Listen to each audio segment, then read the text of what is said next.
¿Cómo están? Soy José María Ramón, soy profesor de la materia Epistemología o Filosofía de la Ciencia. Doy clases en distintas facultades en la Universidad Nacional de la Patagonia y también brindo cursos en otros lugares. Hoy queremos presentarte a través de este video breve de 3 o 4 minutos qué es lo que vas a ver a continuación. La enseñanza de la epistemología es un desafío siempre complejo para estudiantes de licenciatura. Enseñarle el pensamiento epistemológico del siglo XX es extenso y es complejo. Lo que habitualmente hacemos es dar clases que resuman a los autores principales, por ejemplo, Kuhn, Popper, Feyerabend, Lakatos, el Círculo de Viena, Toulmin, etcétera, Laudam, y luego darle a los estudiantes una brevísima selección de autores con pequeños capítulos o textos para que puedan leer como bibliografía obligatoria y algunos textos muy breves de 20 o 30 carillas donde otros autores describen el pensamiento de estos clásicos. Esta es la base, clases del profesor más alguna selección bibliográfica. Pero hoy, gracias a la inteligencia artificial, podemos hacer algo más, agregar un complemento, un refuerzo que de ninguna manera reemplaza la lectura de los textos, solo lo complementa. Y es lo que te voy a pasar a explicar ahora.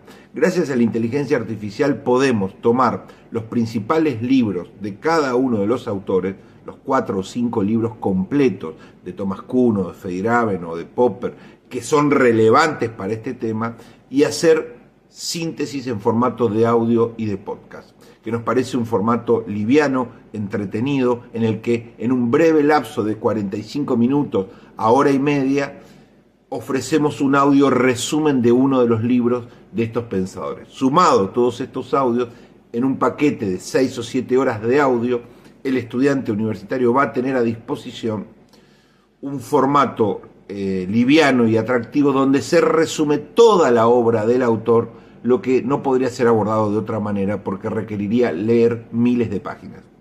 Esta es una manera que hemos encontrado para agregar marco, agregar contexto general del autor, mirando toda su obra y no solo lo que el docente, en mi caso, pueda aportarle en una clase específica de 2 o 3 horas. Por lo tanto, esperamos que estos audios te sirvan.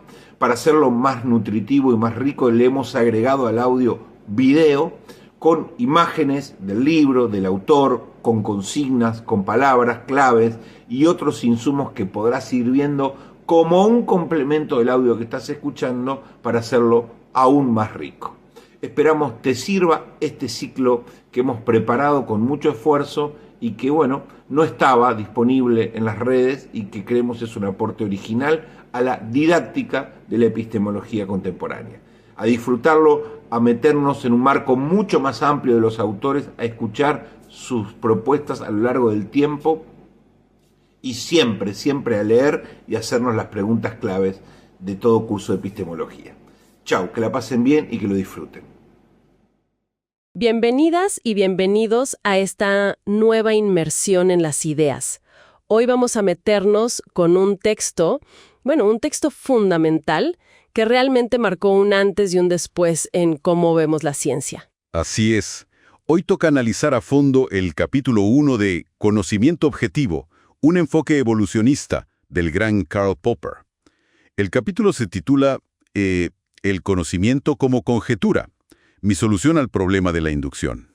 Exacto. Y nuestro objetivo hoy es, desmenuzar esa crítica tan fuerte que hace Popper a la inducción, a la idea tradicional de cómo aprendemos, y entender qué propone la cambio, ¿no? Su visión de cómo avanza la ciencia. Fundamental, creo yo, para estudiantes o cualquiera que quiera entender bien el método científico y la epistemología más actual. El tema de la inducción. Ese que ya David Hume había puesto sobre la mesa hace siglos. ¿Nos recuerdas un poco de qué iba? Claro, Hume planteó básicamente 2 caras del mismo problema. Primero, la lógica, que Popper llama H sub L. Es la pregunta de ¿cómo justificamos racionalmente saltar de ver muchas veces algo, digamos cuervos negros, a decir todos los cuervos son negros, o a predecir que el próximo cuervo será negro? O sea, ¿qué garantía lógica tenemos de que el futuro será como el pasado? Ninguna, según Hume. Y luego está la otra cara, la psicológica, H sub P, que es Bueno, si no hay lógica, ¿por qué esperamos que las cosas sigan igual? ¿Por qué creemos en esas regularidades? Y la respuesta de Hume era la costumbre, La verdad. el hábito. Exacto. Pura costumbre. Concluía que no hay justificación lógica y que nuestra creencia es un producto del hábito. Lo cual, claro, deja el conocimiento empírico, a la ciencia misma, sobre una base que parece irracional. Un callejón sin salida, casi. Y ahí es donde Popper dice, un momento, ¿cómo aborda él este lío? Bueno, Popper hace algo interesante. Acepta la conclusión lógica de Hume. Dice, sí, tiene razón, la inducción no es lógicamente válida. No podemos probar leyes universales a partir de casos particulares, por muchísimos que sean. Vale, coincide en la parte lógica. Pero entonces, Rechaza de plano la idea de que la ciencia funcione acumulando observaciones para luego inducir una ley. Eso no es lo que hacemos, dice Popper. entendido, la lógica inductiva queda fuera. Pero, ¿qué hay de la parte psicológica de H sub P? Nuestra tendencia a creer en la repetición. Aquí es donde Popper introduce su principio de transferencia.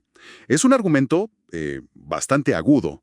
Sostiene que si un procedimiento es inválido en lógica, como la inducción, entonces tampoco puede ser un proceso psicológico válido para adquirir conocimiento justificado. A ver si entiendo. Si el camino lógico no funciona, nuestra mente tampoco puede usarlo de forma fiable para aprender. Justo eso. Por lo tanto, esa idea de que aprendemos por simple repetición, esa inducción psicológica, también sería una especie de error o ilusión. Popper es tajante. No hay inducción por repetición. ¡Wow! Eso sí que cambia las cosas. Si descarta la inducción por completo, lógica y psicológicamente, ¿cuál es su alternativa? ¿Cómo explica él que la ciencia sí progrese, que sí aprendamos del mundo? Su famosa propuesta, el método de conjeturas y refutaciones. Para Popper, las teorías científicas no se derivan pasivamente de la observación, son invenciones nuestras. Invenciones, teorías como hipótesis creativas. Exacto.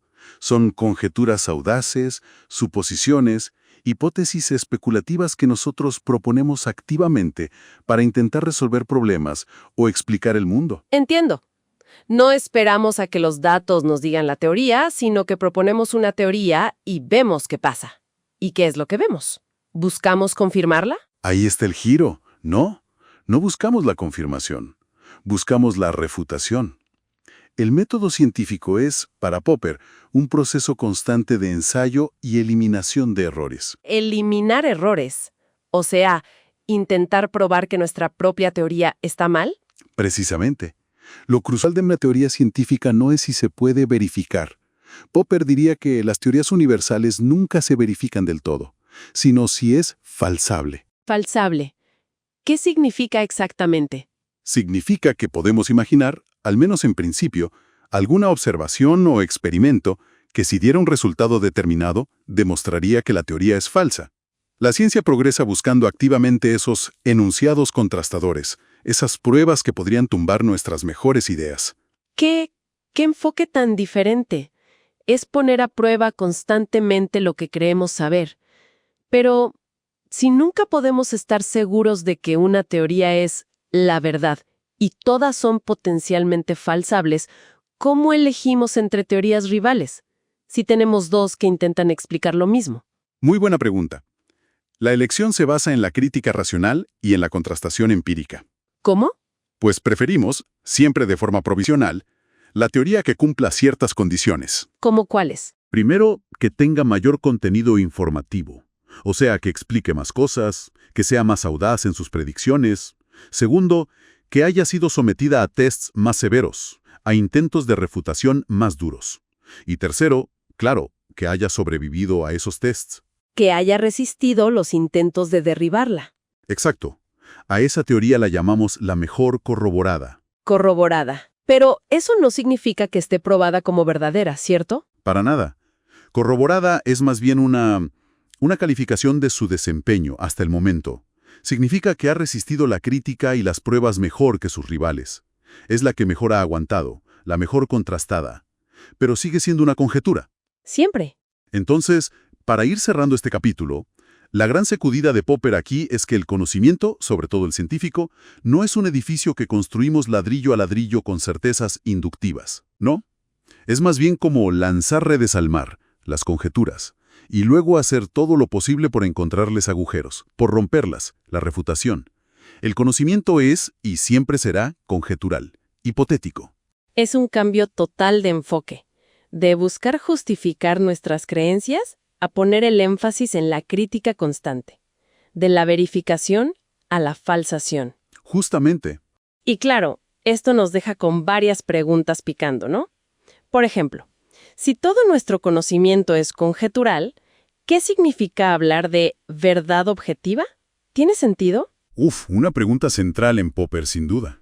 Y otra, ¿cómo podemos fiarnos de las teorías científicas para, no sé, construir puentes o mandar cohetes si sabemos que en el fondo son conjeturas que podrían caerse mañana? Es la tensión entre la utilidad práctica y la falibilidad teórica.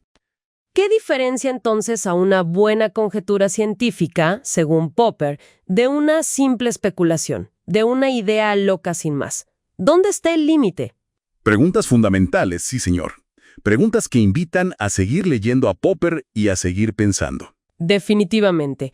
Nos referimos al capítulo 2, titulado Las dos caras del sentido común, argumentos en pro del realismo del sentido común y en contra de la teoría del conocimiento del sentido común. Un título largo, pero muy descriptivo. El plan es entender cómo Popper maneja esta relación compleja con el sentido común, porque por un lado lo defiende su realismo, pero por otro lo critica durísimo en cuanto a cómo creemos que conocemos. Es una distinción fundamental, me parece. Vamos a desglosarla. Popper arranca justo ahí, ¿no? Marcando esa dualidad. Está el realismo del sentido común. Exacto. Esa idea que todos tenemos, casi sin pensarla, de que, bueno, existe un mundo real allá afuera. Independiente de nosotros. Sí, es la creencia intuitiva. Pero ¿cómo la defiende él filosóficamente? Porque parece obvia, pero llevarla al papel. Claro, no es que Popper diga, aquí está la prueba lógica e irrefutable. No, lo planteamos bien como el punto de partida más sensato. Casi indispensable, diría yo, aunque sea una hipótesis metafísica. Su argumento es práctico, en cierto modo. Vivimos, actuamos, hacemos ciencia, asumiendo que ese mundo externo es real. O sea, no podríamos ni sobrevivir si no asumiéramos que el suelo que pisamos es real, ¿no? Entiendo, es como un presupuesto necesario para funcionar. Exacto. Es la base más razonable y, digamos, fértil para empezar a investigar y conocer. Pero, y aquí viene el pero grande de Popper. El giro, sí. Una cosa es aceptar ese realismo y otra muy distinta es la teoría que el propio sentido común tiene sobre cómo conocemos ese mundo. Ahí es donde Popper saca la artillería pesada. ¿Qué es lo que le molesta a Tarko de esa teoría del conocimiento del sentido común? La llama la teoría del cubo, ¿verdad? O de la mente como un cubo. O teoría del balde, ¿sí? Es una metáfora genial, muy visual. Describe esa idea, bastante ingenua según él, de que la mente es como un recipiente vacío al nacer. Un cubo vacío. Exacto. Y que se va llenando pasivamente con la información que entra por los sentidos, como si fuéramos esponjas absorbiendo datos puros del exterior. Suena bastante intuitivo, la verdad. Vemos cosas, oímos sonidos y así aprendemos. ¿Por qué Popper dice que eso está tan mal? Incluso la tacha de predarwinista. Bueno, predarwinista porque ignora completamente la biología, la evolución, el rol activo del organismo. Popper, muy influido por la biología evolutiva, dice: no somos receptores pasivos, nos enfrentamos al mundo ya equipados, con expectativas, conjeturas, teorías, algunas innatas, otras aprendidas. O sea, no llegamos en blanco. Para nada. Proyectamos esas ideas sobre el mundo y aprendemos por ensayo y error. Hacemos una hipótesis, la probamos. ¿Y si no funciona? La corregimos o la desechamos. Es un proceso de adaptación activa, de resolver problemas. Nuestros sentidos mismos son herramientas evolucionadas para tareas específicas. No son espejos perfectos ni neutrales. Eso es potente. Quiere decir que incluso la observación más simple ya viene con teoría. No existe eso de ver los hechos tal cual son. Precisamente. Esa es una de las ideas centrales y más radicales de Popper. No hay observación pura. Toda observación está cargada de teoría, como él dice. Desde que identificamos algo, ya estamos usando categorías, expectativas, un marco. ¡Wow! Nuestros propios ojos, nuestros oídos, incorporan teorías biológicas sobre cómo funciona el mundo. Así que esa idea de construir conocimiento sobre datos puros es un mito para Popper. Vale. Entonces, si no podemos fiarnos de la observación pura y la mente no es un cubo que se llena de certezas, ¿qué le queda a la ciencia? ¿Renunciamos a buscar la verdad? No, para nada. Pero sí hay que redefinir la meta. Popper sigue creyendo en la verdad como ideal, la verdad como correspondencia con los hechos, apoyándose en Tarski, pero admite que nunca podemos estar seguros de haberla alcanzado. La certeza absoluta es inalcanzable. Entonces, ¿qué buscamos? Buscamos acercarnos a ella. Y aquí introduce otro concepto clave, la verosimilitud. O sea, buscamos teorías que, aunque sepamos que son falibles, imperfectas, estén objetivamente más cerca de la verdad que las anteriores. ¿Que expliquen más? ¿Que resistan mejor las críticas? Exacto. El progreso científico es eso, proponer teorías con cada vez mayor verosimilitud. Aproximarnos a la verdad, aunque nunca la toquemos del todo. Entendido. Entonces, resumiendo el capítulo, la propuesta de Popper sería: quedémonos con el realismo del sentido común, Sí, la creencia en un mundo real, pero tiremos a la basura su teoría del conocimiento, esa idea del cubo pasivo. totalmente. Adoptemos una visión activa, crítica, evolucionista del conocimiento. Reconocer que somos exploradores, no receptores. Y que aprendemos de nuestros errores, fundamentalmente. Es un cambio de perspectiva enorme. Sin duda. Y como siempre con Popper, esto no cierra el tema, sino que abre un montón de preguntas interesantes, ¿no? Especialmente para quienes estudian estos temas. Desde luego, nos deja pensando en varias cosas. Por ejemplo, 1. Si toda observación ya tiene teoría, ¿cómo usamos la observación para criticar teorías, sin caer en un círculo? ¿Cómo aseguramos la objetividad de esa crítica? Es un desafío. Buena pregunta. 2. El propio realismo del sentido común. ¿Qué es exactamente? ¿Una hipótesis científica más, aunque sea muy básica y quizá revisable? ¿O es algo distinto? Un presupuesto metafísico que necesitamos sí o sí para que la ciencia tenga sentido. Interesante distinción. Y la tercera. Y 3, más práctico quizá. Si la mente no es un cubo pasivo que llenar, ¿qué significa eso para cómo enseñamos y aprendemos? ¿Deberíamos repensar los métodos educativos que se basan solo en transmitir información? Preguntas muy pertinentes que surgen de este análisis tan denso. Muestran la profundidad y la vigencia del pensamiento de Popper, creo yo. Este vistazo a las dos caras del sentido común es apenas una puerta de entrada. Absolutamente. Hay mucho más en su visión del conocimiento objetivo y su enfoque evolucionista. Pues invitamos a nuestra audiencia a seguir explorando estas ideas de Karl Popper. Y nos vamos a centrar específicamente en el capítulo 3, ese que tituló Epistemología sin sujeto cognoscente. A ver, la misión hoy es tratar de entender esta propuesta de Popper, que suena, bastante provocadora, ¿no? La idea de que existe una forma de conocimiento más allá de nuestras mentes individuales, un conocimiento objetivo. Exacto. La epistemología tradicional, o sea, cómo sabemos lo que sabemos, casi siempre se enfoca en la persona, en el sujeto que conoce, en su creencia, su certeza. Sí, en la experiencia subjetiva. Pero Popper como que le da la vuelta a esto. ¿Cómo lo hace? ¿Cuál es su argumento principal? Y para, reestructurar el problema, introduce su famosa teoría de los tres mundos. Ah, los tres mundos, ¿sí? El mundo 1, que es el universo de las entidades físicas, lo material, lo tangible. Ok, lo físico. El mundo 2, que corresponde a nuestros estados mentales, la conciencia, las experiencias subjetivas, o sea, lo que sentimos, creemos, dudamos. Lo psicológico, digamos. Eso es. Hasta ahí, más o menos intuitivo, cierto. Pero la clave de su argumento y lo realmente disruptivo es el mundo 3. El mundo 3. A ver, si no es físico como el mundo 1, ni puramente mental y subjetivo como el mundo 2, ¿qué hay ahí? ¿Qué tipo de cosas son parte de ese mundo? Pues el mundo 3 es el mundo de los contenidos objetivos del pensamiento. Y aquí está el giro importante.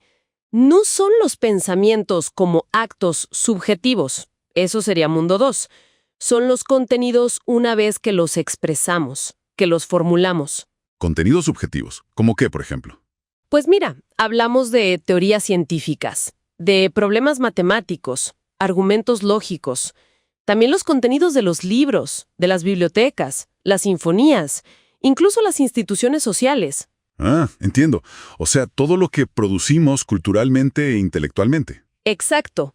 Y lo fundamental es que Popper argumenta que, aunque estos contenidos son, claro, producto humano, Sí, los creamos nosotros. adquieren una especie de vida propia, una autonomía. Existen independientemente de que alguien los esté pensando o creyendo en ellos en este preciso instante. A ver, eso es fuerte. ¿Cómo que existen independientemente? Puede tener consecuencias lógicas, implicaciones que nadie ha descubierto todavía. Esas consecuencias, según Popper, ya están ahí, objetivamente, en el mundo 3, esperando ser descubiertas, no inventadas. O sea que el teorema de Pitágoras ya estaba ahí, en cierto sentido, antes de Pitágoras. En términos de su contenido lógico y sus relaciones, sí. El descubrimiento es del mundo 2 accediendo al mundo 3. Es fascinante, ¿no? Sí, la verdad que sí. Que una teoría pueda tener implicaciones que ni su creador vio, eso le da una realidad propia. Pero, a ver, ¿cómo demuestra Popper que esto no es solo una forma útil de hablar? Una metáfora interesante. ¿Cómo sabemos que este mundo 3 tiene un impacto real? Bueno, él enfrenta esa posible crítica con un experimento mental muy gráfico. A ver. Ya, mundo 1. Y también nuestro conocimiento subjetivo, práctico, de cómo usarlas, mundo 2. Uf, un desastre. Pero sobreviven las bibliotecas, el mundo 3. Popper dice que con un esfuerzo enorme, titánico, podríamos reconstruir nuestra civilización leyendo esos libros, redescubriendo ese conocimiento objetivo. Vale, tendría sentido. Costaría, pero la información está ahí. Ahora, el segundo escenario. Se destruye todo, incluyendo las bibliotecas. Mundo 1, Mundo 2 y Mundo 3 desaparecen. Aunque nuestra capacidad innata de aprender, nuestro Mundo 2 básico, sigue intacta, la reconstrucción sería prácticamente imposible o llevaría muchísimo más tiempo. Entiendo. El experimento lo que hace es resaltar cuánto dependemos de ese conocimiento ya codificado, objetivo, del mundo 3. Mucho más que de nuestras habilidades individuales aisladas. Justamente, busca mostrar la realidad, digamos, causal del mundo 3 y cómo influye en los otros dos mundos. Por eso, Popper insiste tanto en que la epistemología tradicional, tan obsesionada con el mundo 2, con la certeza subjetiva, el yo sé, el estoy seguro, Sí, la creencia justificada. se pierde lo esencial para entender el conocimiento científico. Para él, el conocimiento científico importante reside principalmente en el mundo 3.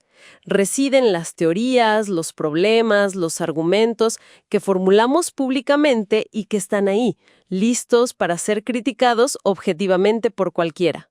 Entonces, si el progreso del conocimiento no depende tanto de la certeza personal, de mi convicción, ¿cómo avanza?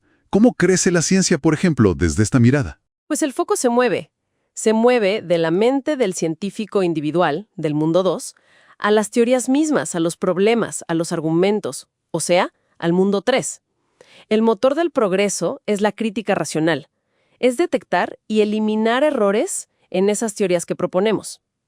Popper lo describe con un esquema casi biológico, evolucionista. El famoso P1, TTEE, P2. Ese mismo. Partimos de un problema inicial, P1. Proponemos una teoría tentativa, TT, para solucionarlo.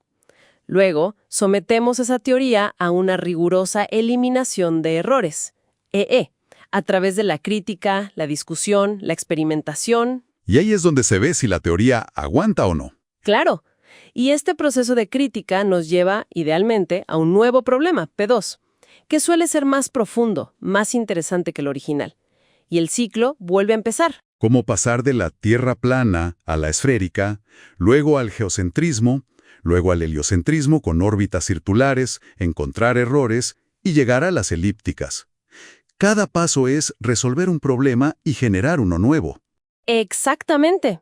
Es un proceso constante que ocurre en el mundo 3, donde las teorías compiten, por así decirlo, y sobreviven temporalmente aquellas que mejor resisten la crítica, las que están mejor corroboradas. La clave es el contenido lógico objetivo y el debate público sobre ese contenido, no la fe subjetiva del científico. En resumen, lo que Popper nos propone es una visión radicalmente distinta. El conocimiento no es tanto una posesión personal, subjetiva, No es un estado mental. sino más bien como un ecosistema objetivo, el mundo 3. Un mundo que nosotros generamos, sí, pero que luego adquiere su propia lógica, su propia estructura, y evoluciona casi por sí mismo. Un conocimiento sin un sujeto cognoscente individual que lo valide o garantice. Impactante. Lo es. Y este enfoque, bueno, tan potente como es, nos deja con preguntas importantes, ¿no? Para seguir reflexionando sobre este texto de Popper, podríamos plantear un par de cuestiones epistemológicas que surgen. Adelante, sí, sería interesante. Bueno, primero, si aceptamos esta autonomía del mundo 3, esta independencia, ¿hasta qué punto somos realmente creadores de conocimiento? ¿O somos más bien descubridores de problemas, de verdades, de consecuencias que ya existen objetivamente en las estructuras de ese mundo? Buena pregunta. ¿Creamos o descubrimos? Segundo, si la interacción crítica con los objetos del mundo 3, teorías, problemas, argumentos, es tan crucial para el avance, ¿cómo debería esto cambiar nuestras prácticas? Pienso en la educación, en la investigación. Deberíamos enfocarnos menos en memorizar hechos y más en aprender a debatir críticamente teorías y problemas. Sí, un enfoque mucho más activo, más crítico. Y una tercera, quizás, dado que el mundo 3, para ser objetivo y público, depende tanto del lenguaje, ¿qué papel juegan las propias limitaciones del lenguaje o su evolución en la forma y el alcance del conocimiento objetivo que podemos siquiera formular o desarrollar? Qué interesante. El lenguaje como vehículo, pero también como posible límite. Exacto. Son preguntas muy profundas, la verdad. Muestran hasta dónde llega el pensamiento de Popper con esta idea. Su propuesta de un conocimiento objetivo, de una epistemología sin sujeto cognoscente, sin duda sigue generando debate y es crucial para entender la ciencia. Específicamente el capítulo 4, que tituló Sobre la teoría de la mente objetiva. La idea es, bueno, desentrañar juntos esa teoría tan influyente de los 3 mundos. Exacto. Es una propuesta muy interesante porque busca ir más allá del dualismo clásico, ¿no? El de mente y cuerpo. Popper propone un pluralismo. Pluralismo, o sea, más de 2 cosas. Justamente. Y vamos a ver cómo distingue esos mundos y, sobre todo, por qué le da tanta, pero tanta importancia el llamado tercer mundo. Perfecto. Empecemos por ahí entonces. A ver, ¿podrías delinearnos un poco qué son estos 3 mundos según Popper? Claro que sí. Mira, el mundo 1 es, digamos, el más evidente. Es el mundo de los objetos físicos, de los estados físicos. Lo tangible. Eso, montañas, árboles, edificios, pero también la energía, la materia, las fuerzas físicas, lo que estudia la física, la química, la biología. Bien, ese está claro. ¿Y el mundo 2?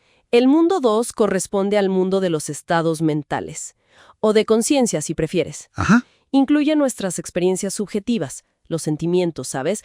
Alegría, dolor, también los pensamientos como procesos psicológicos de cada individuo, las creencias personales, las intenciones. Lo interno, digamos, lo psicológico. Exactamente, nuestra experiencia vivida. Ok, físico y mental. ¿Y el tercero? Este mundo 3 que mencionaste como crucial.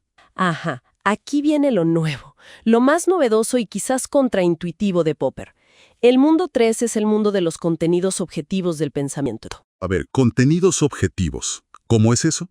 No se refiere al acto de pensar, que eso sería mundo 2. Se refiere al contenido lógico, al producto inteligible del pensamiento. Dame ejemplos. Pues mira, las teorías científicas en sí mismas, los argumentos lógicos, los problemas matemáticos, el contenido de los libros, las sinfonías, incluso los mitos. Todo eso considerado objetivamente, independientemente de quién lo piense o sienta en un momento dado. Espera. O sea que dices que una teoría científica o un teorema matemático existen de alguna forma fuera de las mentes que los piensan. No es solo la suma de muchas ideas individuales. Precisamente. Esa es la tesis fuerte de Popper. Sostiene que el mundo 3, aunque obviamente es un producto humano, surge de la actividad del mundo 2 interactuando con el 1 y consigo mismo, una vez creado adquiere autonomía. ¿Autonomía? ¿Cómo? Piensa en los números. Creamos el sistema de los números naturales, ¿cierto? Pero luego descubrimos propiedades como los números primos o teoremas complejos. Esas relaciones ya estaban ahí, implícitas en la estructura que creamos, pero no las pusimos intencionadamente. Eran consecuencias no buscadas. Interesante. Como explorar un territorio que nosotros mismos construimos, pero que resulta ser más grande de lo que pensamos. Exacto. O las teorías científicas. Una vez formuladas, generan problemas inesperados, consecuencias lógicas que sus creadores no previeron. Este mundo 3 se puede explorar, criticar, mejorar. Se descubren cosas en él.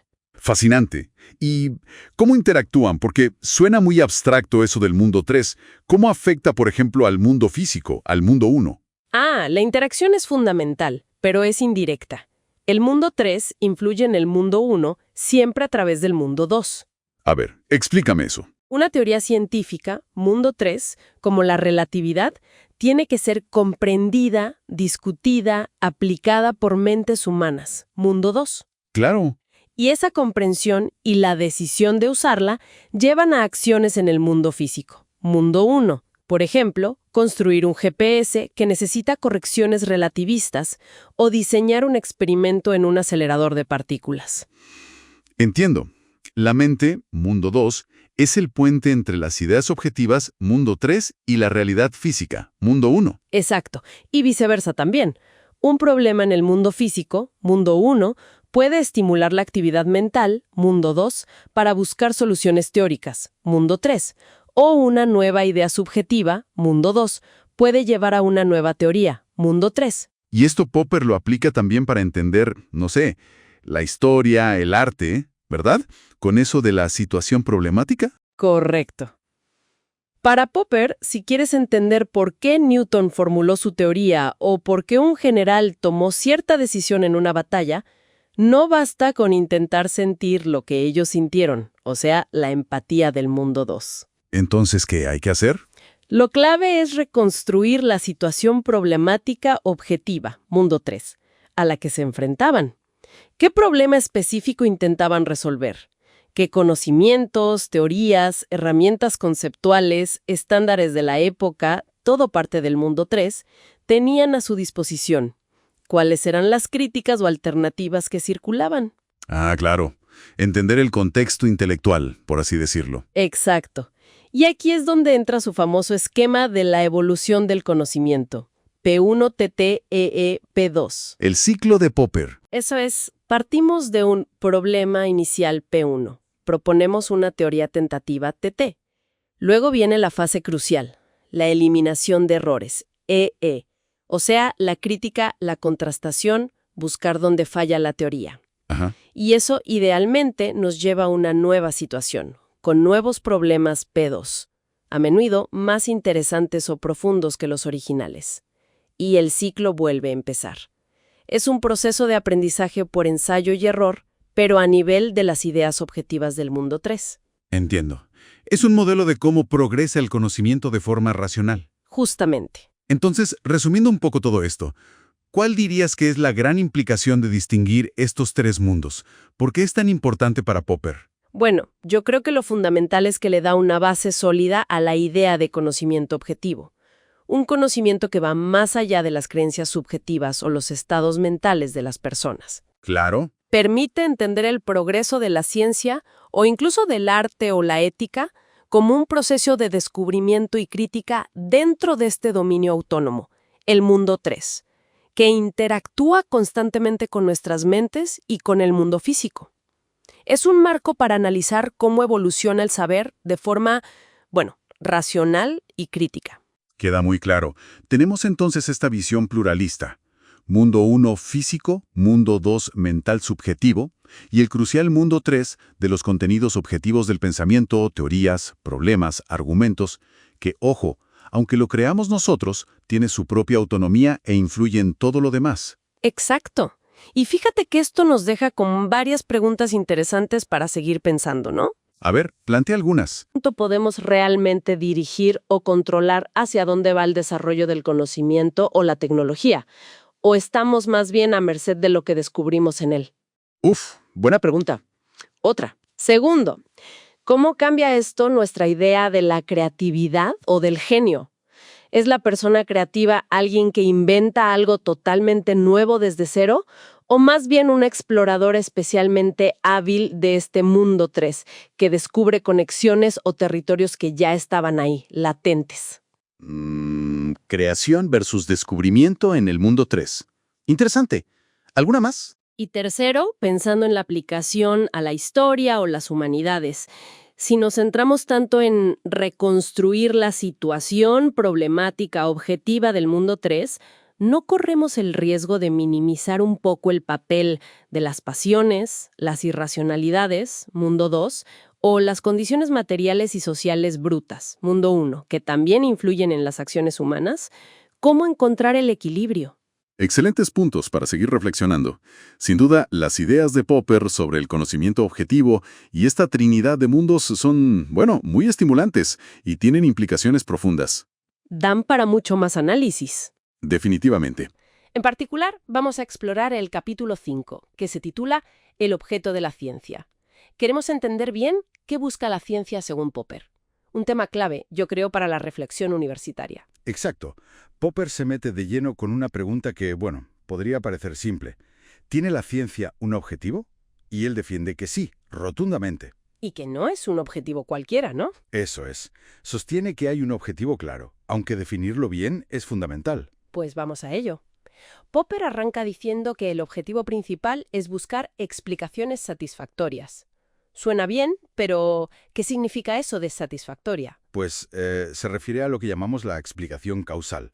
O sea, tenemos un hecho, un fenómeno que nos pica la curiosidad, el explicandum, Lo que queremos explicar. justo. Y lo explicamos usando un conjunto de enunciados que es el explanans. Este explanans tiene que incluir, normalmente, leyes universales y también las condiciones iniciales, las circunstancias concretas. Vale, leyes generales y datos del caso particular. Y lo crucial es que el explanandum, el fenómeno, tiene que poder deducirse lógicamente del explanans. O sea, dadas esas leyes y esas condiciones, el fenómeno tenía que ocurrir. Entendido.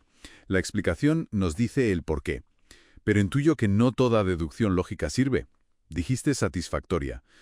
Ahí hay algo más. Ahí está el quid de la cuestión, sí. Para que una explicación sea satisfactoria, Popper exige más. El explanans debe ser rico en contenido empírico, Rico en contenido. ¿Qué quiere decir? que diga muchas cosas sobre el mundo. Y sobre todo, esto es clave, debe ser independientemente contrastable. Contrastable independientemente. Sí, que tenga consecuencias, predicciones que podamos poner a prueba. Más allá del propio hecho que queríamos explicar al principio. Que se la juegue con nuevos experimentos u observaciones. Ah, vale. O sea que no valen las explicaciones hechas a medida. No, las que llamamos ad hoc. Exacto. Esas que se inventan solo para salvar una teoría que hace aguas, pero que no predicen nada nuevo. No se arriesgan. Como si digo que mi teoría del cosmos explica por qué vi una estrella fugaz anoche, pero no me dice nada sobre si veré otra mañana. Justo eso. Una explicación ad hoc no tiene, digamos, nuevo poder predictivo. Popper busca justo lo contrario. Teorías audaces, teorías con un alto grado de contrastabilidad, o como él prefiere llamarlo, de falsabilidad. Cuanto más prohíbe una teoría, cuanto más se expone a que la realidad la tumbe. Ujú. Más interesante es si sobrevive a los intentos de refutarla. Más nos dice del mundo. Y esto nos lleva a uno de sus puntos más conocidos, su rechazo al esencialismo. La idea de que la ciencia no busca la esencia última de las cosas. Efectivamente. Popper critica muy duramente esa pretensión de responder preguntas tipo ¿qué es la materia? O ¿qué es la gravedad? En un sentido último, esencial. Considera que son preguntas mal planteadas para la ciencia. Exacto. Infructuosas. Heredadas de una filosofía que no ayuda al progreso científico. No llevan a teorías que podamos contrastar empíricamente. Pero entonces, si la ciencia no busca esencias, ¿qué busca? ¿Se queda en la superficie, en describir cómo funcionan las cosas sin más? No. No exactamente. Popper propone algo que él llama un esencialismo modificado. A ver si me explico. Sí, por favor. Aunque no podamos capturar la esencia última e inmutable de las cosas, sí podemos y debemos aspirar a descubrir propiedades estructurales del mundo, y cada vez más profundas. Vale, no la esencia, pero sí la estructura profunda. Eso es, buscamos leyes universales, que ojalá sean verdaderas y que describan esas regularidades, esas estructuras de la realidad. El objetivo es avanzar hacia teorías que expliquen más, de forma más universal, más precisa, con mayor profundidad. ¿Y cómo se avanza hacia esa mayor profundidad? El ejemplo que pone de Newton con Kepler y Galileo es fascinante. Yo siempre pensé que Newton simplemente había construido sobre ellos. Es un ejemplo magnífico, sí. Newton hizo algo más que construir. Demostró que las leyes de Kepler sobre el movimiento planetario y algunas ideas de Galileo sobre la caída de los cuerpos se podían derivar de su teoría de la gravitación universal, Como casos particulares, ¿no? como aproximaciones, bajo ciertas condiciones. Pero, ojo, y esto es lo importante, la teoría de Newton, estrictamente hablando, contradecía a las de Kepler y Galileo. Las corregía sutilmente. Ah, caramba. No es solo que las incluyera, sino que las corregía. Exacto.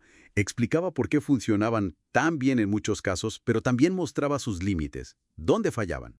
Eso es progreso para Popper. Una teoría nueva, más general, más profunda, que explique el éxito de la anterior, pero también la supera, la corrige. Entonces, el progreso científico no es como ir sumando ladrillos a un muro. No. Es más bien una secuencia de teorías donde cada una es una conjetura que intenta mejorar la anterior, explicar más y resistir mejor las críticas y las pruebas. Un avance deductivo hacia teorías con mayor contenido y mayor corroboración. Y esto nos lleva al tema de la verdad. Si las teorías siempre pueden ser refutadas y superadas, significa que la ciencia nunca alcanza la verdad final. El objetivo es más bien... Acercarse. Ser menos falso. Has dado en el clavo. Popper introduce aquí el concepto de verosimilitud, o cercanía a la verdad. Verosimilitud. Como nunca podemos tener la certeza absoluta de que nuestra mejor teoría actual sea la verdad con mayúsculas, siempre podría aparecer un contraejemplo, y el objetivo realista y racional de la ciencia es aumentar el grado de verosimilitud de nuestras teorías. O sea, buscar teorías que se parezcan cada vez más a la verdad, que capturen mejor cómo es el mundo realmente. Precisamente, aunque sepamos que son falibles, que son conjeturas, buscamos teorías que sean descripciones verdaderas del mundo y que expliquen los hechos de manera cada vez más profunda, universal y precisa. Esa búsqueda de profundidad es el motor. Vale, creo que lo capto. Recapitulando. Para Popper, el gran objetivo de la ciencia es esa búsqueda constante, sin fin, de explicaciones causales que sean satisfactorias. Ajá. Y eso implica formular teorías universales, audaces, profundas y, sobre todo, que se puedan contrastar rigurosamente, que sean falsables. Y que resistan esos intentos de falsación. Claro. Y al resistir, aumentan su verosimilitud, nos acercan poco a poco a una descripción más verdadera del mundo, aunque siempre de forma provisional y sin pretender haber encontrado la esencia última. Exacto. Un proceso dinámico, crítico, de lanzar hipótesis y ponerlas a prueba sin piedad. Y claro, esto, como siempre con Popper, nos deja con preguntas abiertas, ¿no? Preguntas epistemológicas importantes para seguir dándole vueltas. ¿Sí? ¿Cuáles se te ocurren? Pues mira, se me ocurren al menos 3. Primero, si nunca alcanzamos la certeza absoluta, ¿cómo podemos estar realmente seguros que una teoría es objetivamente más profunda o tiene mayor verosimilitud que otra? ¿Son suficientes los criterios que da Popper como el contenido y la corroboración? Buena pregunta. ¿La segunda? Segundo, al rechazar la búsqueda de esencias, ¿no estará Popper poniendo, de alguna manera, un límite a lo que la ciencia puede aspirar a comprender sobre la naturaleza última de la realidad? ¿Hay preguntas que la ciencia popperiana renuncia a contestar? Interesante. ¿Y la tercera? Y tercero, si todo el conocimiento científico es, por definición, conjetural, provisional, falsable, ¿qué significa entonces hablar de conocimiento objetivo? ¿Qué tipo de objetividad puede tener un saber que siempre está sujeto a revisión? Uf, preguntas potentes, desde luego. Nos invitan a seguir profundizando en estas ideas. La visión de Popper sobre la ciencia da para mucho. Seguiremos analizando otros aspectos clave de su obra Conocimiento Objetivo. En particular el capítulo 6, que tiene un título muy sugerente, sobre nubes y relojes. La idea es bueno, intentar desentrañar cómo Popper aborda este tema tan complejo de la racionalidad, el determinismo y la libertad humana, ¿no? Y lo hace usando esta metáfora genial: sistemas predecibles como relojes y otros caóticos, impredecibles como las nubes. La gran pregunta es, ¿qué somos nosotros? ¿Máquinas? ¿Caos puro? ¿O...? O algo en el medio, ¿no? Exacto. Este capítulo va directo al corazón de esa tensión, ese conflicto aparente entre el determinismo físico, Ujú. esta idea de la física clásica de Newton, de que todo es como un gran reloj, todo predeterminado por causas anteriores, Ujú. y por otro lado, nuestra experiencia, lo que sentimos como libertad, como creatividad, como capacidad de decidir racionalmente. Popper usa las nubes, sistemas irregulares, pensemos en un gas, y los relojes, sistemas superregulares, predecibles, para, digamos, enmarcar la discusión. Es una metáfora muy potente, sí. A ver, empecemos por ahí. ¿Cómo usa Popper esto de las nubes y los relojes para plantear el problema? Eso que algunos, como Compton, llamaron la pesadilla del determinista. Exacto, parte de esa visión casi decimonónica, impulsada por la física newtoniana, donde el universo parecía ser eso, un mecanismo de relojería gigante y perfecto. Si todo estaba ya fijado por las causas anteriores, pues ¿qué espacio quedaba para la libertad? Para elegir de verdad. Era una idea bastante opresiva, de ahí lo de pesadilla. Las nubes, en cambio, representaban justamente lo contrario. Sistemas caóticos, desordenados, difíciles de predecir en detalle. Claro.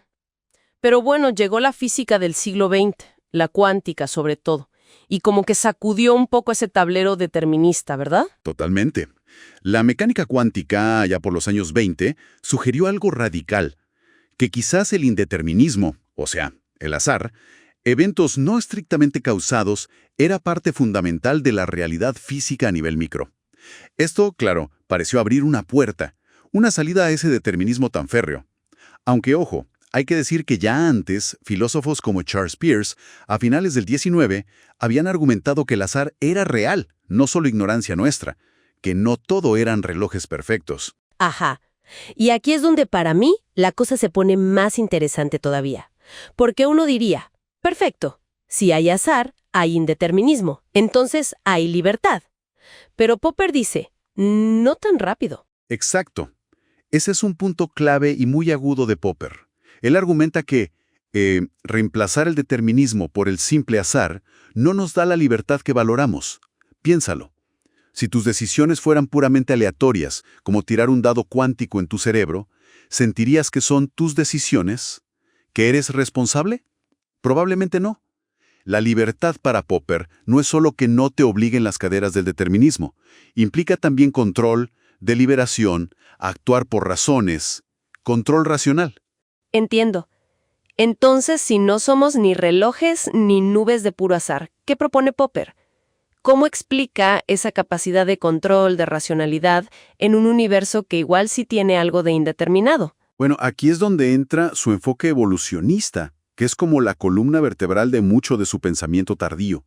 Él propone que el conocimiento y también nuestra acción racional avanzan mediante un proceso de ensayo y supresión de errores.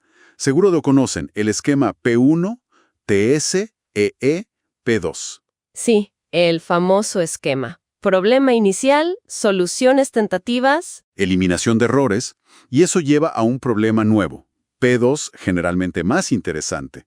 Lo potente es que Popper ve este mecanismo, este proceso de selección darwiniano, no solo en la biología, sino operando en cómo aprendemos, cómo crece la ciencia y cómo actuamos racionalmente como individuos. O sea que nuestra racionalidad y libertad no son un hueco que deja el determinismo, sino capacidades activas, construidas, digamos. Exactamente. Son capacidades emergentes, producto de la evolución. Este proceso de ensayo y error, dice Popper, implica un tipo de control plástico. Control plástico. Sí, piensa en eso. No es el control rígido, inflexible de un reloj donde todo está predefinido, pero tampoco es el descontrol total, el puro azar de una nube. Es un control que permite la variación, la prueba y el error. Eso es lo plástico, lo flexible, como las nubes, pero que también selecciona, corrige, dirige. Eso es el control, que no es azar puro. Imagina aprender a andar en bici. No es determinista. Te caes, ajustas. Tampoco es aleatorio. Intentas mantener el equilibrio. Es un control plástico, adaptativo. Ahí, en esa capacidad de resolver problemas controladamente, es donde Popper ubica la libertad y la racionalidad. Fascinante. A ver, para ir resumiendo las ideas fuertes de este capítulo. 6. Popper nos dice: ni determinismo total ni azar puro nos sirven para explicar la libertad y la razón humana. Su propuesta es un modelo evolucionista.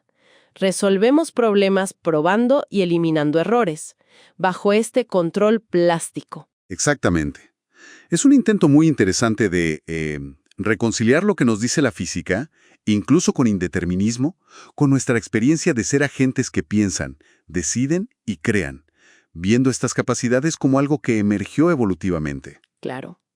Y como siempre con Popper, esto no cierra la discusión, sino que abre nuevas preguntas, ¿no? Para seguir pensando. Se me ocurren un par basadas en esto. Primero, si aceptamos que hay cierto indeterminismo en la física fundamental, ¿cómo impactar eso en cómo entendemos la causalidad en las ciencias sociales, en la historia, en la psicología? ¿Son las causas ahí menos estrictas? Es una excelente pregunta. Y otra podría ser, ¿puede este modelo de ensayo y error tan potente para explicar el aprendizaje y la adaptación dar cuenta realmente de fenómenos como la conciencia, la experiencia subjetiva del yo o de la creatividad radicalmente nueva, esa que parece ir más allá de eliminar errores de intentos previos? Preguntas que dan para mucho. Quedan ahí picando. Bueno, esta conversación sobre el capítulo 6 de Conocimiento Objetivo es solo una probadita del pensamiento de Popper. Vamos a explorar el capítulo 7 de su libro, Conocimiento Objetivo, un enfoque evolucionista. El capítulo se titula La evolución y el árbol del conocimiento. Y bueno, la idea es entender su propuesta, que es bastante fascinante, ¿no? Que el conocimiento humano crece de forma similar a la evolución biológica. Exacto. Popper nos propone ver el conocimiento no como algo estático, que simplemente se acumula, ¿sabes? Sino más bien como un sistema, dinámico. Casi como algo vivo que evoluciona por adaptación, por selección, partiendo de un tronco común hacia algo más y más complejo. Bien, entonces, a ver, ¿cómo empieza ese crecimiento? Porque Popper rompe con la idea clásica de que todo arranca con la observación pasiva, ¿verdad? Ahí es donde se pone interesante la cosa. Correcto. Y ese es un punto central, sí. Él sostiene que el conocimiento no parte de observaciones puras, así, de la nada, sino de problemas.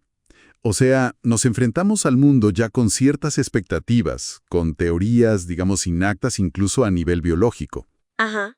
Y cuando esas expectativas, fallan, chocan con la realidad, ahí es donde surge un problema. Y es justo ahí donde empieza la búsqueda de conocimiento. La observación, claro, juega un papel, y uno crucial. Pero para testear las soluciones, las conjeturas que proponemos para esos problemas. Entiendo. Es como decir, no salimos a ver qué encontramos, sino que intentamos resolver algo específico. Y de ahí viene la conexión con la evolución, ¿no? El tema del ensayo y error. Precisamente. Popper describe el método científico como un proceso muy darwiniano, de conjeturas y refutaciones. Proponemos hipótesis como si fueran mutaciones, para resolver problemas. Y luego, las sometemos a la crítica más fuerte posible, a la contrastación empírica. Esa sería la selección. Las teorías que sobreviven son las que, de momento se muestran más aptas, las que explican mejor o resuelven mejor el problema.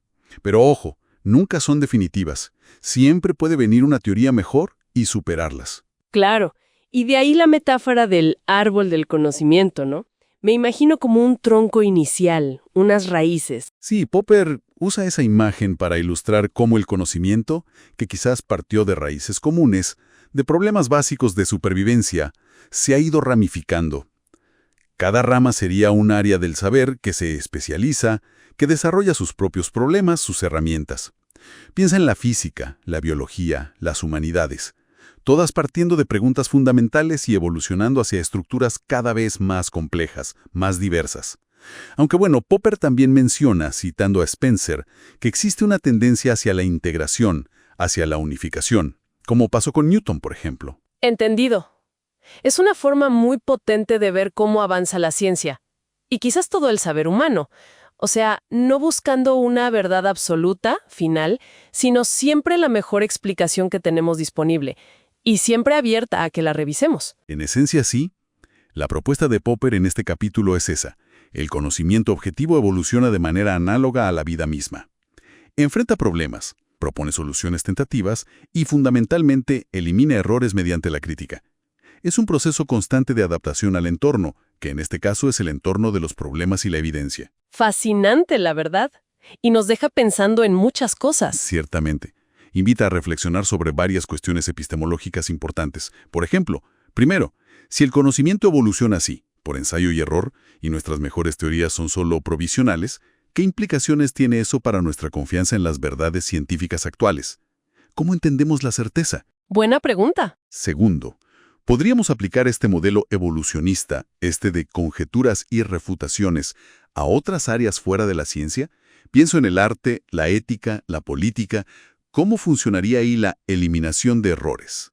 Interesante plantearlo así. Y tercero, si todo parte de problemas, ¿cómo influye la manera en que formulamos un problema en el tipo de conocimiento, en el tipo de soluciones que podemos generar? Excelentes preguntas para seguir masticando, ¿eh? La obra de Popper está llena de estas provocaciones intelectuales. Sin duda. Y bueno, dada la riqueza de sus ideas, seguramente seguiremos desgranando más sobre su visión de la ciencia, del conocimiento, de la sociedad, en futuras exploraciones. Y en concreto vamos a analizar su capítulo 8. Sí, el que titula Consideración realista de la lógica, la física y la historia. Eso es. Un capítulo denso, donde Popper, intenta aplicar su visión evolucionista y realista a campos que a primera vista parecen bastante distintos. Exacto.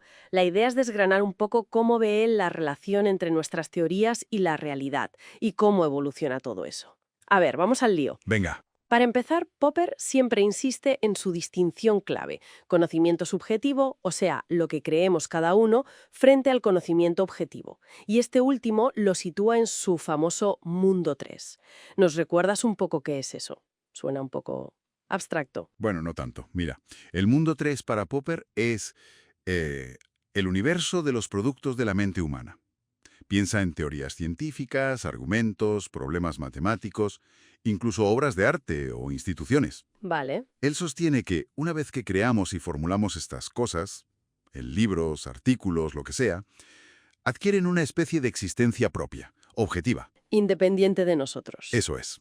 Independiente de que alguien las piense o crea en ellas en un momento concreto. Como, no sé, el teorema de Pitágoras, que existía antes de que lo conociéramos muchos. Son como las teorías en una biblioteca. Están ahí. Entiendo. Como una especie de software cultural y científico que tiene su propia vida. Y supongo que ahí entra la conexión con su visión evolucionista del conocimiento, ¿no? El famoso esquema tetrádico. Precisamente. El P1, TT, EE, P2. Es el motor de todo para él. Problema inicial. Teoría tentativa. Eliminación de errores. Y eso nos lleva a nuevos problemas. P2. Vale. Popper lo ve como el mecanismo de progreso, y no solo en la ciencia, ojo. Nuestras teorías son intentos de solución. Vale. Y la crítica, la eliminación de errores, es lo que nos permite avanzar, descubrir nuevos problemas, a menudo más interesantes. Es un proceso que no acaba nunca de aprendizaje, de adaptación. Muy claro. Y si aplicamos esto en la primera sección del capítulo, habla de realismo y pluralismo. Ahí se enfrenta al reduccionismo. Sí. Él reconoce que la reducción, explicar lo complejo a partir de lo simple, es un ideal científico valioso, claro, pero argumenta que no siempre es posible, ni siquiera deseable. Y defiende la idea de emergencia. Exacto. La emergencia, la aparición de propiedades totalmente nuevas e impredecibles, en niveles de complejidad superiores. Como la vida, por ejemplo. Como la vida o la conciencia. Propiedades que no se pueden explicar completamente por las leyes de los niveles inferiores.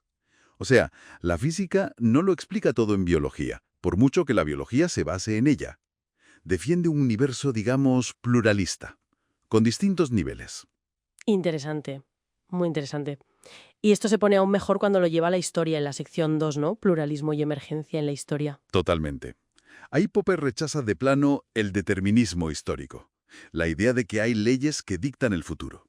Como si la historia estuviera escrita. Pues no. Para él, la historia, igual que la evolución biológica, es un proceso abierto, emergente, y está súper influida por nuestras ideas, nuestras acciones, por el mundo 3. O sea que las ideas tienen consecuencias reales. Y a menudo imprevistas, claro. Cambian el curso de las cosas. No hay leyes de hierro, dice Popper. Hay tendencias, hay problemas, hay soluciones tentativas que vamos probando. Vale, cambiamos de tercio. Pasamos a la física, sección 3. Ahí critica el subjetivismo. ¿A qué se refiere? Se mete sobre todo con la interpretación de Copenhague de la mecánica cuántica. Ah, ¿la del observador? Exacto. La que le da un papel fundamental al observador en el resultado de la medición. Casi como si creara la realidad al medirla. Y a Popper eso no le gustaba nada, ¿no? Nada. Le parecía introducir un elemento subjetivo casi idealista. Él era un realista convencido y buscaba una interpretación objetiva de la cuántica. Aunque reconocía que era dificilísimo, ¿eh?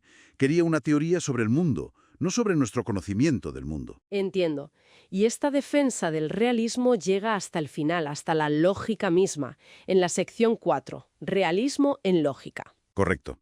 Y aquí se apoya muchísimo en Alfred Tarski y su teoría de la verdad como correspondencia. La teoría de la correspondencia. Fundamental para Popper. Crucial.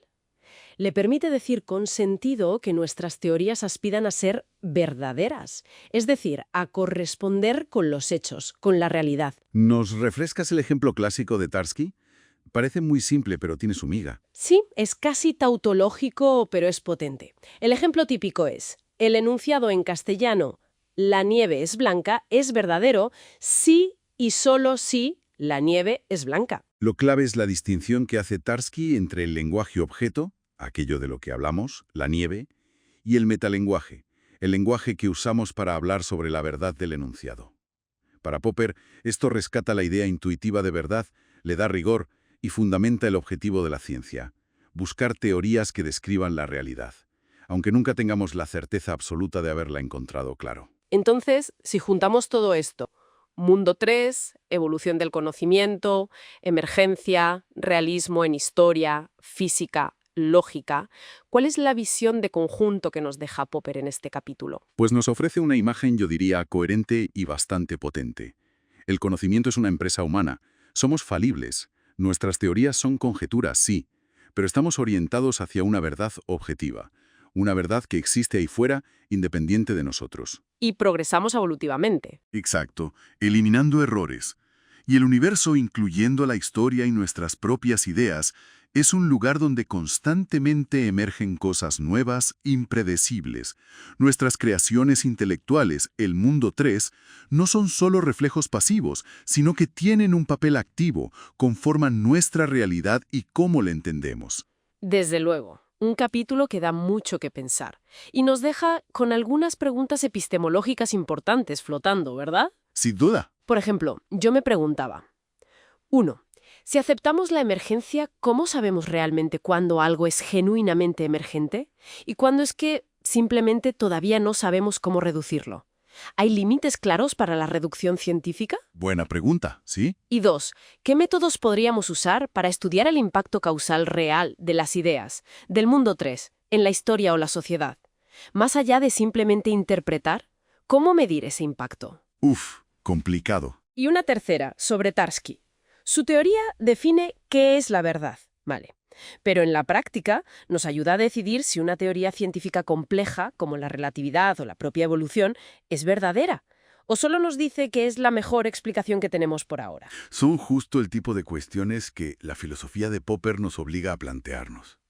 Su enfoque nos anima a ser audaces con las teorías, pero muy críticos, muy rigurosos, y a reconocer siempre que sabemos muy poco ante la inmensa complejidad del universo y de nuestro propio conocimiento. Una exploración realmente estimulante de la lógica, la física y la historia bajo esta mirada tan particular de Popper. Desde luego.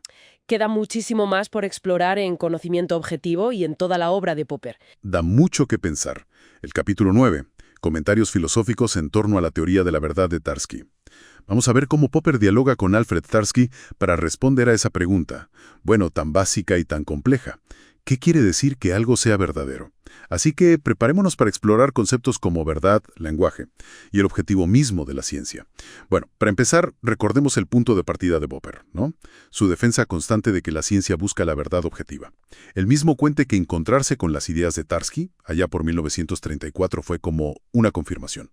Reforzó su idea de que la verdad es la meta, aunque sea una meta esquiva. Exacto. Y es que Tarski se propuso una tarea que parecía casi imposible en ese momento: rehabilitar la teoría de la verdad como correspondencia con los hechos. O sea, la idea intuitiva que todos tenemos: un enunciado es verdadero si las cosas son como dice el enunciado. Parece fácil, ¿no? Pero formalizar esto, definirlo sin caer en contradicciones, como la famosa paradoja del mentiroso, bueno, eso era un desafío lógico enorme. Claro, la paradoja de esta oración es falsa. Que si es verdadera, entonces es falsa, y si es falsa, es verdadera. Un lío. Justamente. Y la genialidad de Tarski, digamos, estuvo en introducir una distinción que parece simple pero es potentísima: la diferencia entre el lenguaje objeto y el metalenguaje. El lenguaje objeto es aquel del que hablamos. Podría ser el español o el lenguaje de la física, por ejemplo.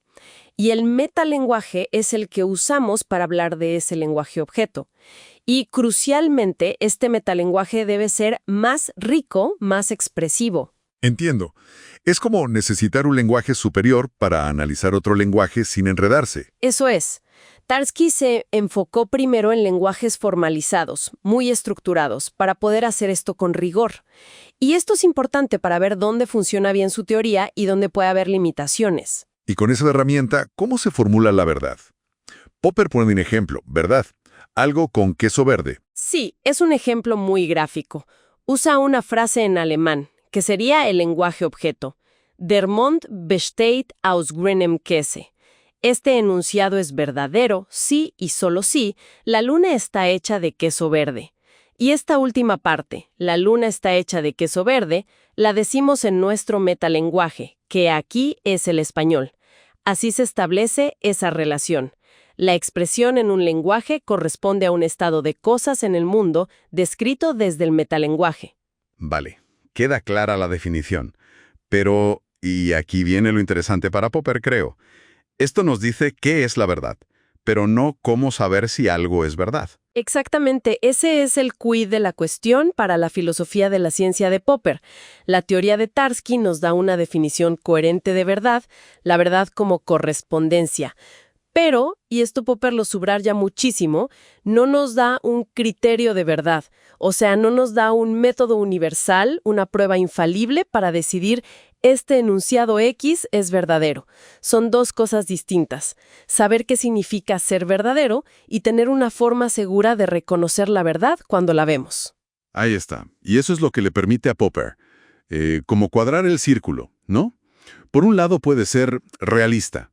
La ciencia sí busca describir la realidad, busca la verdad objetiva definida por Tarski. Pero por otro lado puede ser falibilista. Reconocer que nuestras teorías científicas actuales, bueno, probablemente sean falsas en sentido estricto, siempre pueden ser mejoradas o refutadas. Justamente, aunque no tengamos un criterio para la certeza absoluta, la definición de Tarski le da a Popper un anclaje. La verdad objetiva existe como un ideal regulador, como una especie de faro que guía la investigación. Y sobre esa idea de verdad objetiva, aunque inalcanzable directamente, Popper construye otro concepto importante: la verosimilitud. Exacto. La idea de verosimilitud o aproximación a la verdad es un intento de decir, bueno, quizá todas nuestras teorías son falsas, pero podemos decir que unas están más cerca de la verdad que otras. Popper intenta formalizar esto comparando el contenido de verdad, las consecuencias verdaderas de una teoría, y el contenido de falsedad, las consecuencias falsas. Es una forma de hablar de progreso científico como un acercamiento a esa verdad objetiva de Tarski. Aunque, hay que decirlo, el propio Popper encontró dificultades técnicas enormes para definir bien esta medida de verosimilitud. Es más una idea conceptual potente que una herramienta de cálculo precisa. Entendido. Entonces Popper usa la lógica de Tarski como un pilar para su visión de la ciencia. una búsqueda racional y crítica de descripciones cada vez más verdaderas del mundo, sabiendo que probablemente nunca lleguemos a la verdad final y absoluta. Bueno, todo este análisis nos deja con varias preguntas flotando, ¿no? Cuestiones para seguir pensando. Por ejemplo, si la teoría de Tarski se aplica mejor a lenguajes formales, ¿qué pasa con la verdad en el lenguaje común? O en disciplinas como la historia o la sociología. ¿Funciona igual de bien esa idea de correspondencia estricta? Es una pregunta clave, sí. La aplicación fuera de los lenguajes formales es un debate continuo. Y otra cosa, si es tan difícil medir esa verosimilitud como decías, ¿cómo sabemos en la práctica que una teoría está realmente más cerca de la verdad que otra? ¿No se queda un poco en una intuición? Es un desafío metodológico real, sin duda. Popper propondría mirar la capacidad explicativa, la resistencia a la falsación, pero sí, cuantificarlo es complejo. Y una última, quizá más de fondo. Si separamos la definición de verdad de un criterio para reconocerla, ¿en qué basamos nuestra confianza en la ciencia? ¿Qué justifica que aceptemos, aunque sea provisionalmente, nuestras mejores teorías actuales? Esa es la gran pregunta epistemológica, ¿no? Nos lleva a temas de justificación, evidencia, racionalidad. Exacto. En resumen, lo que vemos en este capítulo de Conocimiento Objetivo es cómo Popper usa a Tarski para defender una idea crucial. Necesitamos una noción fuerte, objetiva, de verdad, como correspondencia, para que la ciencia tenga sentido como búsqueda de conocimiento sobre el mundo. Incluso si admitimos que esa verdad, en su totalidad, siempre se nos escapa un poco. Sirve como ideal, como dirección. Y esa tensión entre aspirar a la verdad y saber que nuestro conocimiento es falible sigue muy viva en la filosofía actual. Nos recuerda los límites, pero también la grandeza de la empresa científica. Totalmente. La distinción entre el concepto de verdad y los criterios para identificarla es un punto que sigue generando debate y reflexión. El pensamiento de Popper es realmente rico. Este enfoque evolucionista del conocimiento que da título al libro tiene muchas más aristas. Vamos a mirar con lupa el suplemento ese que está al final del capítulo 9, titulado Nota sobre la definición de verdad de Tarski. Un texto denso, sí. Sí, bastante. Nuestro objetivo es entender cómo Popper toma la famosa teoría semántica de la verdad de Alfred Tarski, que es fundamental, y bueno, cómo la analiza y hasta propone modificarla. Exacto. Es un tema central en filosofía de la ciencia, en lógica, pensado para un público universitario con interés en profundizar. Así que, bueno, vamos a ello. Dale. Para empezar, recordemos un poco. Tarski buscaba una definición súper rigurosa de qué significa que un enunciado sea verdadero. Esto dentro de un lenguaje formalizado, claro. Claro, la clave de Tarski está en su concepto de satisfacción. Ajá. Su definición original, la que Popper llama definición 23, se basa en la idea de secuencias infinitas de objetos. Es decir, una función enunciativa es satisfecha por una secuencia infinita si al asignar esos objetos a las variables, la función se cumple. Un desarrollo técnico impresionante para la lógica formal. Totalmente. Y aquí es donde Popper mete su cuchara, por así decirlo. Reconoce la genialidad de Tarski, obvio. Pero le encuentra un pero. Exacto. Señala una cierta, lo cito, artificialidad. ¿Y dónde la ve? Justamente en usar esas secuencias infinitas. ¿Le parecen, digamos, poco prácticas o un poco forzadas si pensamos en cómo aplicamos esto en la ciencia, en lo empírico? Justo ahí está el punto. Y lo fascinante es la alternativa que propone Popper.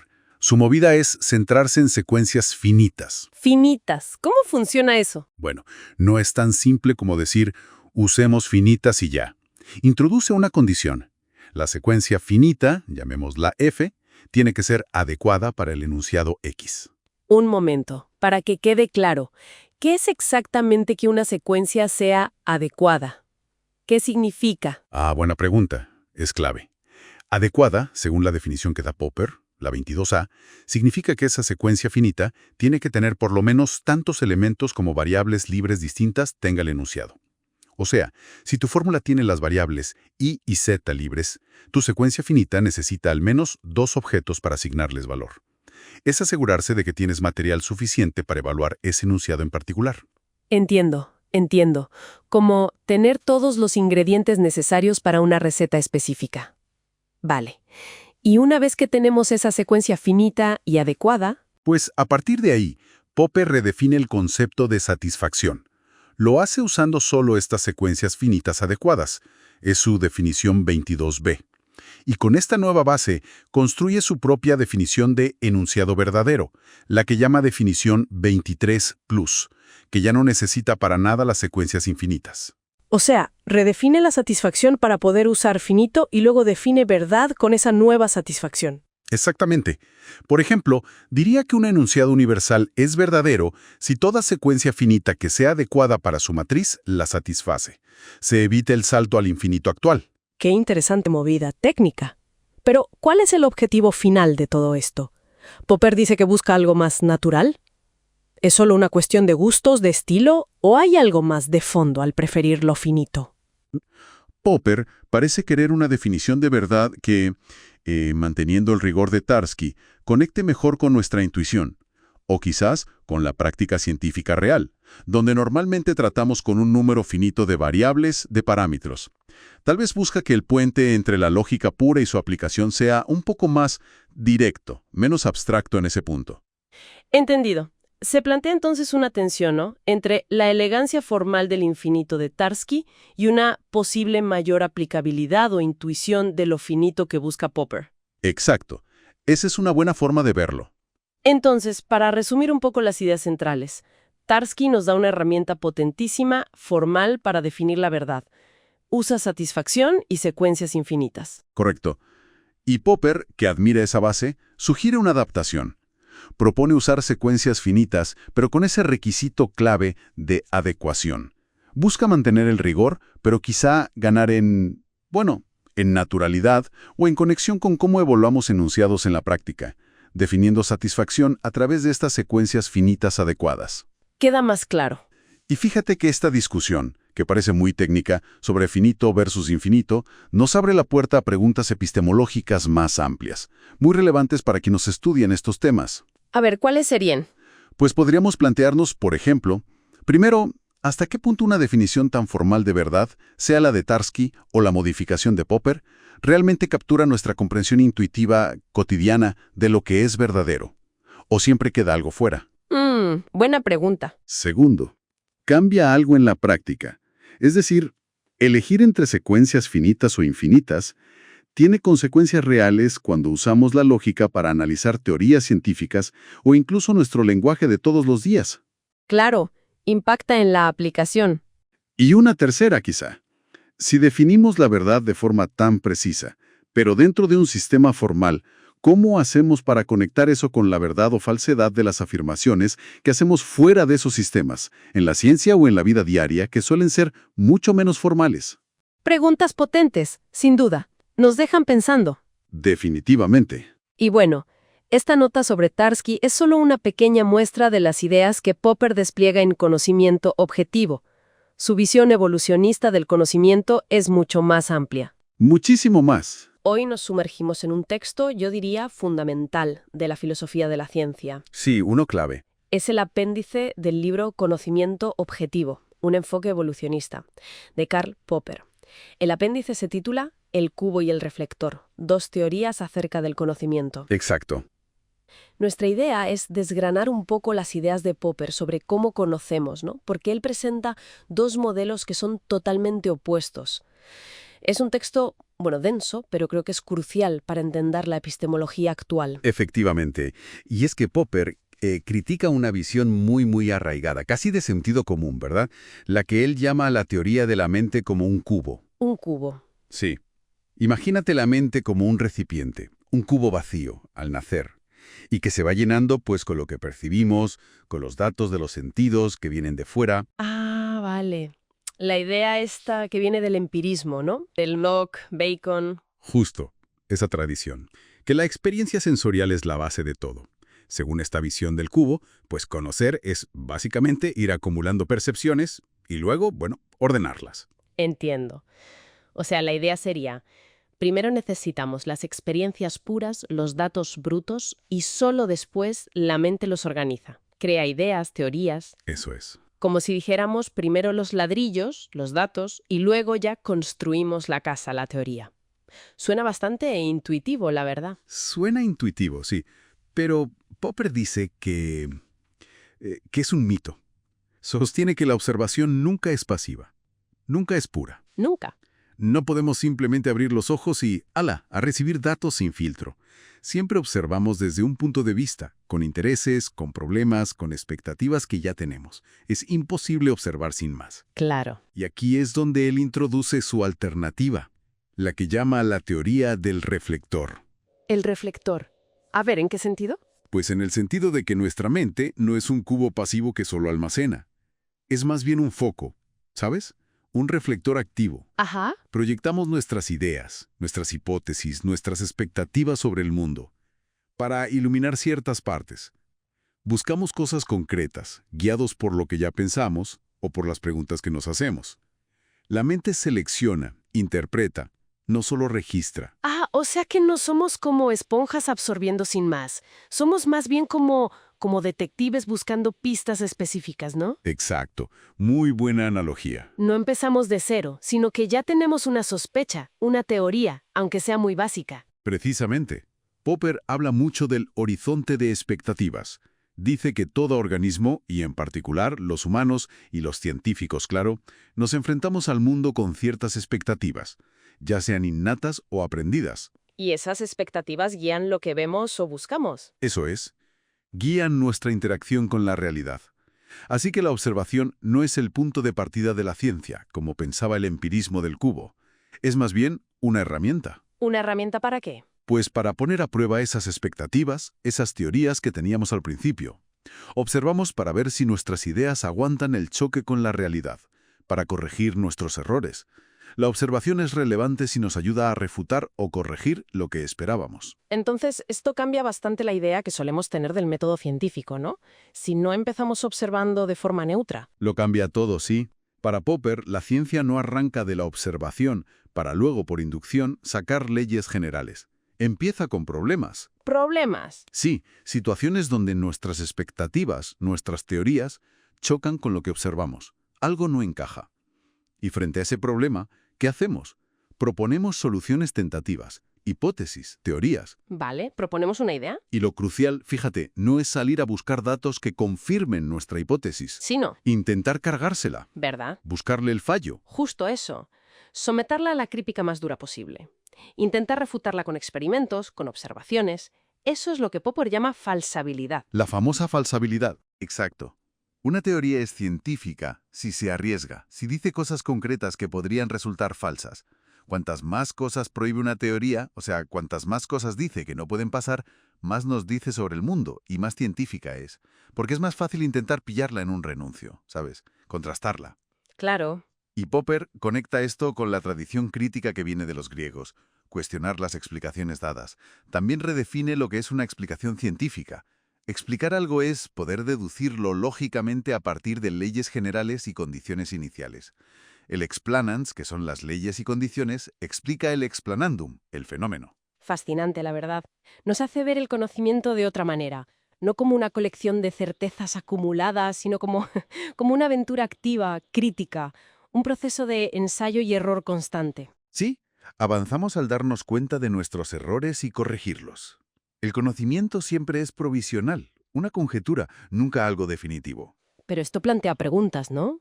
Desde luego, quedan muchas vetas ahí. Por ejemplo, si toda observación ya viene cargada de teoría, como dice Popper, ¿cómo podemos usarla realmente para decidir objetivamente entre teorías distintas? ¿No estamos metidos en un círculo? Uf, buena pregunta. ¿Alguna más para darle vueltas? Pues mira, podríamos preguntarnos también, ¿hasta qué punto nuestras propias expectativas, quizás inconscientes o las de nuestra cultura, limitan el tipo de ciencia que podemos hacer? ¿O el tipo de conocimiento al que podemos aspirar? Claro, si nuestro reflector solo ilumina ciertas zonas. Exacto. Y otra más. ¿Es este método de conjetura y refutación, de ensayo y error, suficiente para entender todos los aspectos del universo, sobre todo los más complejos, ¿no? Dan mucho que pensar, desde luego. Esta visión de Popper del conocimiento como algo evolutivo, crítico, tiene implicaciones enormes. Sin duda. Y este apéndice es solo una pequeña muestra, ¿eh? El libro Conocimiento Objetivo profundiza mucho más en su epistemología evolucionista. Hay mucho más que explorar ahí. Así que invitamos a quienes nos escuchan a seguir profundizando en las ideas de Karl Popper.